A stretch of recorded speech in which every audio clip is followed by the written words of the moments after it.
Hello, happy winter. It's winter in Australia. Yeah, we're backwards here. It's all messed up. I'm doing an EDC video today because I haven't done one since the start of autumn. And I figure seasonal is not too many EDC videos per year and not too few either. And there's probably been some real changes. So there's been some changes in my EDC since I last... Oh, excuse the chair. Sorry, just leaning back again a bit, making myself more comfortable. There's been a few changes since I last spoke with you about this topic. A couple of less interesting items have changed that don't really warrant their own video, so I'll be talking about them. And I've also been making a few cycles and changes in my carry, so I'm going to cover all that stuff with you as well. So sit back and let's get into the more mundane of the carry items. Carried generally in my left front pocket, the Apple iPhone 4S. With a cheap eBay stainless steel case, which I was a bit disappointed with because there may be some stainless steel there. Still sounds like plastic to me, but the bulk of this case is this white plastic. So I was a little bit disappointed at that. This phone's been okay. Recently I noticed the up volume button needs to really be mashed to get it to work. But everything else on it's fine. I had to have a home button and charger port fixed, but what I've been doing is I've resolved to stick with this phone until it dies, because it gets really expensive. The phone companies make it so obviously you can pay your phone off with your bill each month, but it actually adds a lot to your bill just by default getting the new phone as soon as you can. We're looking to save a bit of money, so I think I'm happy to stick with a couple generations old phone and not just jump straight on the new phone bandwagon. So I'm going to stick with the 4S, save myself $60 per month in fees over 24 months for paying off a new handset. And as stuff comes up, I'm just going to fix it. There's a local sort of IT kind of guy who opens them up and gets all the parts from wherever, and he charges like $30 to fix a broken button or a broken charging port. So that's what we're doing this time. Another mundane item that doesn't warrant its own video is my wallet, which has changed again. It's now one of these Maxpedition micro or mini wallets. I can't remember what it's called. It's the smallest of the Maxpedition wallets. They make those three. They make this one and they make the CMC, which I've reviewed before, which I thought was too big and the Velcro was too loud, so I stopped using. And then they make the Spartan, which is like a really big fold wallet. This one's really good. I'm not going to open it up because, well, I will, but only from this way. See, it's just a fold, and that is really it. All my cards and stuff are inside. There's like 3 card layers. So I'll take them out, screw it. And I'll get my license out so no one steals my identity. Right, so my license goes here, and you can fit you could fit probably 12 cards in there if you packed it, but I have 2 cards, and my driver's license in the window, and that is it. And my cash just goes in this back flap, just here. Cash goes in there, holds it nice and snug when it's full of cards, and it just weighs nothing, and it's just small, and I've started putting it in my front pocket as well, like in the same pocket as my phone. As weird as that is at first, but it's nice not sitting on something all day. So I've started doing that. So Maxpedition micro wallet, I think it's called. It's like $15, and it's made of their super nylon. It's all double, triple stitched, and good stuff. So new wallet, and that is all I have to say about that. My keys are much the same. If you've not seen one of my EDC videos before, standard set of keys on a steel twisty keyring, piece of steel cabling with a twist on the end, handcuff key for work, 2 car keys, a Victorinox Swiss Light with the toothpick option, because I also carry tweezers on my keyring, which I'll get to. And this has my scissor needs covered. Yeah, scissor. A small knife for opening letters that I often forget is there, and a nail file, which is cool. So the scissors and the nail file get a bit of use manicuring myself. And the tweezers are the Uncle Bill slipper grippers, which are the best tweezers in the world. I think everyone has established that by now. Although the Victorinox tweezers do run a close second. So my tweezers. Now my flashlight, or torch, but I must say I've been saying flashlight since I've been watching so much American YouTube, is the 4.7's Prion P1, which I've done a review on. Kicks the mag lights bum right out of my EDC kit. It's lovely having a torch with a pocket clip, especially a good pocket clip like this one. And it's also nice having a torch that operates on one single AAA battery. It's plenty bright enough for what I need. It has 3 settings. Has a few, weird little strobey things that you can get to, which I don't need, so I haven't quite worked out. It's very light, and it just sits very tidily in the watch pocket of my pair of work pants that I wear all the time. Very good. Prion P1. Knife and tool wise, some days I carry these two together. So this is a Gerber dime and a Victorinox Cadet, from the Cadet Colors range, which does not have the keyring on it. For some strange reason they chose not to do that, but here's your Cadet with a knife, a bottle opener, a can opener, and the file / 2D Phillips head screwdriver or nail cuticle cleaner. Very good. And then the Gerber dime, which has many of the same features that are probably redundant because they're on all my other tools. But it's got a little pair of pliers, and a little pair of pliers is great for picking up things that are disgusting that you do not wish to touch yourself, such as the dead bird that my cat brought to our front door the other day. I didn't have gloves on. The kids were standing right behind me waiting to rush outside. My kids are very young, so it's hard to reason with them and say, just wait, Daddy's got to go inside, get some rubber gloves on, or at least a bag or something to cover my hand. So I had this in my pocket, picked up the dead bird, carried it in front of me so the kiddies didn't see it, and dropped it in the green waste bin. Very, very handy little things. I've not really used it for too many plier purposes, but they are just a little hand extension and they are great. And obviously a very good bottle opener, so I'd use this one over the Victorinox one for sure. It's got a package opener, which is sort of a new thing that's entered the multi-tool continuum lately. Thanks to probably this tool and the Leatherman Sidekick or Wingman series, one of them. Very sharp little scalpel type blade that I've made even sharper because, why not? Nice little bit of reach on it, you can just get in all your clamshell packages. Very cool EDC idea. This also has some tweezers on it which suck. It's your classic Gerber, like some really good ideas but just let down by a couple of things that you just wish were good. Like, why couldn't the tweezers be good? Why do they have no spring in them? Just a couple of little irky things like that. But why do they have to put this stupid number right on the knife? What were you thinking, Gerber? No one cares what number it is. And if you want to put a number like that in somewhere, it's obviously just for you guys if you service them or something. Why don't you put it under the scales or something? Freaking geniuses. I don't know. But the Gerber dime is probably the best Gerber tool I've ever owned. I've owned a couple of the Bear Grylls series of knives. I've owned a couple of older Gerber Gator folding knives, I think, when I was a bit younger. Gerber dime is the best Gerber I've ever had. The Leatherman Crater C33 is my go-to knife-only everyday carry pocket knife, which I'm gradually destroying, I think. Just giving it a real what for. I've used it on, what was I cutting up today? I bought an industrial amount of chicken feed, and it came in about 6 of those real massive sacks of Hessian.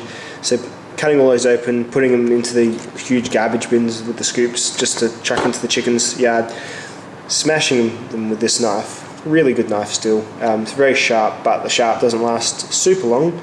The sharp lasts probably about half as long as the sharp on the 154 skeletal, which I'll get to in a second. But it's got good ergonomics. It's very cheap, so you don't really care what happens to it. I'll stick this knife, into wet thing. I'll stick it into like just crappy things or into dirt or into I'll do a bit of prying with the tip of it and all that sort of stuff. I actually got this put this part under a paint can and used the back of it as a pry bar the other day as well. So I'm gradually taking off this lovely stone washed or whatever you call that, satin finish, matte finish, whatever it is, matte finish steel coating, but it's all good. I would probably change the pocket clip because I think the pocket clip has too many screws here. That's the other thing. But the handle's light, it's half the weight of the skeletal, so this and a torch weighs as much as the skeletal, or this and the Gerber dime weigh as much as the skeletal, so good weight wise. And it's got this carabiner which I never use, so I'd rather they didn't put that on there actually, because I do find it comes undone sometimes. And when people play with it, you say, oh, can I see a knife? Yeah, sure. They'll take it out and they'll be like, oh no, I've broken his knife. This is really awkward. I'll just, if I hold on to it, maybe he'll forget it and then leave, and then he'll just forget where he put his knife down, and he'll just go and buy a new one. I've ruined this guy's. And then, but dude, it's fine. You just have to push it in. But it's just an annoying thing to have to explain and have to show them how to do. And because say, oh, you just push it downwards towards the knife, and they're like, huh? Huh? I was like, no, push it from the top into the knife. Oh, okay. Huh? Huh? Yeah, happens. Just for you guys out there, it is actually pushing it in like that and then down. Leatherman Crater C33. And finally, my other tool option, which will never go away, is my Leatherman Skeletal CX, the premium leather tool. Jeez, the premium Leatherman style series multi-tool with the good materials and the very swanky looks. Look at that black, it's still as shiny as the day I got it. It really is excellent. So this has got the 154 cm knife, good ergos for a multi-tool knife, very much half knife, half multi-tool rather than 25% knife, 75% multi-tool like most Leathermans are. Very good, much more comfy than a wave. If you use the wave, nothing digs in when you really clutch it. Blade steel is very flash for multi-tool anyway. 154 cm, which I have marked the hell out of now because I've used this a lot and sharpened it heaps, and it's just really served me well. I'm really happy with the Skeletal, and I've done plenty of other reviews on it. And finally, because it's winter, it's time to wear a winter hat. I've got to put the Akubra away, really, except for those unusually sunny winter's days. So I'm wearing a woolen beanie now. Now this beanie is from, and I am a whore for this company, I know. It's from the Best Made company. And it's Ukrainian wool, and they were selling them for $50. They had a sale, and yeah, it's a good price for a beanie that you know is 100% wool. You could probably do an eBay search or just go and look up to find a wool beanie, and you'll either get a really loosely knitted beanie that is fully sheep's wool or lamb's wool or whatever wool, or you'll get something that's wool. They can say it's wool because it's got 20% wool and everything else is fiber, some synthetic fibers. And I don't mean to be a snob, but synthetic fibers on your head, they don't. You'll just be. I wear this all day, and my hair doesn't go sweaty and it doesn't smell. You wear a synthetic beanie, it's like putting a plastic bag on your head. It really is. I mean, there is some breathing through all this stuff, obviously, but you put a synthetic beanie on your head and get working, and you'll just want it off within a few minutes. Whereas this, you forget it's on. It is so comfortable. It keeps your head really warm, but insulated warm, not cooking warm. So it's a bit more than you'd probably spend. If you know where to get a good woolen beanie that is 100% wool, more power to you. But you definitely can trust Best Made to have for their products to be what they say they are, which is 100% wool made in Uruguay. Sorry, not Ukraine. Uruguay. Uruguay. You know that Simpsons joke? Dry clean only. I'm not going to be doing that. I'm going to let this get filthy and then hand wash it. That's right. And you know what? It'll be fine because it's wool. But I understand I have to say that probably to keep this lovely red 100%. But I don't care about that either, because as long as the wool does its job, I don't care what colour it is. In fact, I've got a blue one that I'm probably thinking of picking up to wear when I don't want to look like a giant matchstick walking around, which I kind of do. One other point is I'm going to flip the camera around and show you these great jumpers you can get from a company called Woolovers. So stand by. Bit of a spin. Cover your eyes if you've got motion sick. Hi. This is a Woolovers jumper. Again, it's 100% wool. This one is the hunting model, and it has a zip-up neck, which I love. I love having it like a bit turtly. I know skivvies went out of fashion in 2001, but I do like the feeling on a cold day of having your jumper follow me all the way to my beard, and then just the warmth radiate up the beardal region. And this one I liked because it's got those old-timey leather patches. You look like a maths teacher from the 70s, and it's just exactly what I was after. And it's got it on the shoulders too, so and this sounds ridiculous, but when I go out and I actually am splitting wood, you can rest the axe on your shoulder and not worry about it nicking the wool on your sweater. And again, because it's wool, you can actually work in it. You don't want to take it off straight away, it doesn't cook. And this is a looser wool than the hat, which is fine because you wear things under it, so the wind will blow through it a bit, but that's what your base layer is for. And it's great because as if you go out wearing a sort of a synthetic or even just a cotton, even a couple of layers of cotton, you'll get really sweaty really quickly. But the wool is great; it just keeps you warm and insulated. So it's they've just got pretty. This is an extra large, so it's pretty generous sizing. I'm not an extra large guy; I'm just probably a large guy, just in height and stuff. I'm like 6'2", and I weigh like 88 kilos on a good day, and 92 if I've been hitting the piss a bit or eating a bit poorly. So yeah, just check their sizing before you go. It's woolovers.com. I think they're a British company. All their stuff is British wool, so I don't know. I think it's probably made in China or something. But for a wool jumper for $50, 50 Australian dollars, do an eBay search now, write in wool jumper, and they'll all either look like they're made by a grandma with really weird arms, or and really boxy, or they'll be like $120 because it's this whole renaissance of nice natural materials again, forcing the prices way up. That's really all I really have to say about that. But yeah, Woolovers jumpers. This comes in a couple of different colours. This is my particular favourite one, but there's a couple that I've got, and some just have the V-necks. But it's all good stuff, all made of proper wool. So woolovers.com. That's my tip for the day. The only other thing I carry all the time that I don't really talk about is my glasses.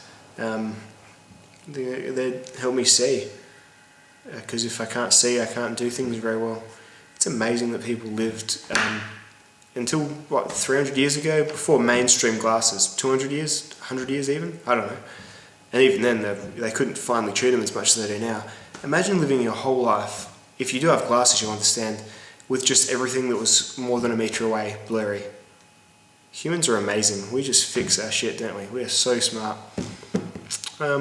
That's about all I have to show with my EDC. Thank you for watching. I'll have some new gear soon. I might order something. I'm thinking of ordering a Victorinox Explorer. So I'll probably order that, and I might show that to you in a couple of weeks' time when it gets here. And before then, I might do a couple of like more fanciful videos, or like that one I did with the axe versus the machete. I might do something like that. So it's a bit of a channel update as well. I'm still on YouTube most days, so if you do want to talk to me some more, just send me a message and I'll reply to pretty much all the comments, unless I'm on my phone and it's been stupid and won't let me. But that's about it. I don't really have much more to say, so that's it. That's all. If you have any questions, I'm happy to do like a question and answer thing. It's like, what's your favourite this, and why you called this, and I won't probably won't answer your real personal questions like where do you live and what's your credit card number, but I'll talk to you a bit if you want to ask me stuff. I'll answer your questions. One I have got a couple of times is, what's the Cedric Ada gear reviews thing? My name's Pete. Cedric's my dog and Ada's my other dog. Cedric and Ada. Cedric's a Labrador and Ada's a Siberian Husky. And I just thought that was a cool. I like the names you've chosen for both the dogs, and I didn't want to call it like Pete's Gear Reviews because that sounds a bit simple. So that's what I chose that for. So Cedric Ada Gear Reviews is Cedric and Ada. So maybe one day I'll get them to review some gear. Cedric was reviewing some sausages before. He gave them a thumbs up, I think, and then he threw them up again, and then he ate that, and I think he gave that a thumbs up because he ate too fast. So he threw the sausages up and then ate the thrown up sausages, and it looked like he enjoyed it a little bit more. So his review would have probably read like, first time round, B+, but second time, with whatever else is in my stomach, eaten again, A. So perhaps that's something we can do. I'm going for a tangent here, but I'm feeling a bit chatty. Alright, well, thanks for watching my my EDC update and channel update and everything, and thanks for your continued subscription. If you're one of my subscribers, I do really appreciate it. It's nice that these videos would come up on your feed from time to time. And I'll see you in the next one. Thank you. Bye.